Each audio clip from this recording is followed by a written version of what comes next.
Saudara, Sabtu siang hingga Minggu dini hari tadi, penjarahan dilakukan sekelompok orang. Rumah anggota DPR hingga rumah Menteri Keuangan Sri Mulyani jadi sasaran. Hingga kini kita masih menunggu apa langkah pemerintah terkait penjarahan ini. Sabtu siang hingga malam hari, demo masih berlanjut di kawasan Kuitang dan gedung DPR. Di saat konsentrasi massa di dua titik itu, muncul konsentrasi massa lain di waktu yang hampir bersamaan. Sabtu 30 Agustus sekitar pukul 3 sore, sekelompok massa menggeruduk rumah Ahmad Saroni di Tanjung Priuk, Jakarta Utara. Sekelompok orang turut mengambil barang-barang dari dalam rumah politisi Nasdem itu. Tak lama berselang, rumah anggota DPR dan selebritas Eko Patrio di kawasan Mega Kuningan, Jakarta Selatan juga ikut digeruduk massa pada Sabtu malam. Sejumlah barang dari dalam rumah Eko juga dijarah sekelompok orang.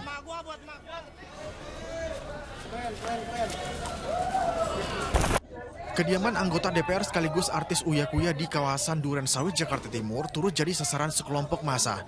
Sekelompok orang juga ikut menjarah barang-barang dari dalam rumah Uya Kuya.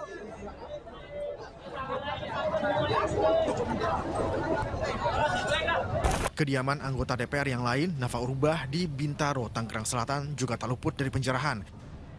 Sejumlah barang dari dalam rumah Nafa Urbah juga ikut diambil.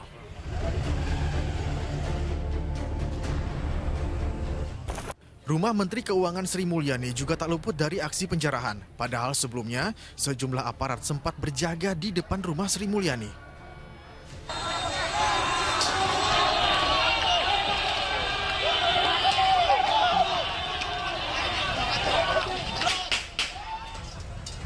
Tak lama, sekelompok orang masuk dan ikut menjarah kediaman Sri Mulyani di kawasan Bintaro itu. Padahal, jika massa tertangkap penjara saat kerusuhan, maka mereka akan dikenai pasal tentang penjarahan. Bang, dapat apa, Bang? Lukisan.